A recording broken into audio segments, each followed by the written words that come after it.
চতুর্দিক থেকে খেলা শুরু হয়েছে জনগণের, খেলার নাম বাবাজি। এখন আস্তে আস্তে শিশুর মতো মুখে ফুটতে শুরু করেছে। গণভোটে হা বলো। আমরা কোথা দিচ্ছি?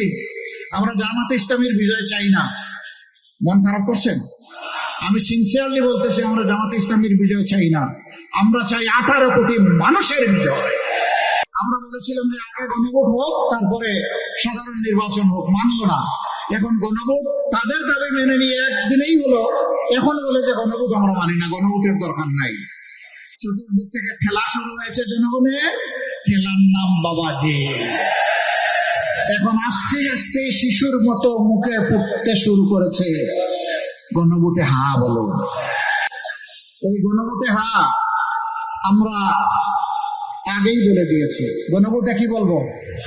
হা মানে আজাদি, না মানে আজাদি না গুলামি। ইনশাআল্লাহ 12 তারিখ প্রথম ভোট হা, সমস্ত জনগণকে সাথে নিয়ে। দ্বিতীয় ভোটটা ইনসাফ ভিত্তিক সংগঠনের জন্য। সেই ভোটটা হবে এখানে দাড়িপাল্লা, পাশে ছাতা, কোন জায়গায় ঘড়ি, কোন জায়গায় খেজুর গাছ, যেখানে 11 দলের যে মার্কা আছে, কোন জায়গায় এনসিপির শাপলা করি, যেখানে যেটা থাকবে ইনশাআল্লাহ সেখানে সেই মার্কার পক্ষে আমরা সারা জনগণকে সাথে নিয়ে দাঁড়ায় যাব। আমরা কোথা দিচ্ছি? আমরা জামাতে ইসলামীর বিজয় চাই না। মন খারাপ করছেন? আমি সিনসিয়ারলি বলতেছি, আমরা জামাতে ইসলামীর বিজয় চাই না।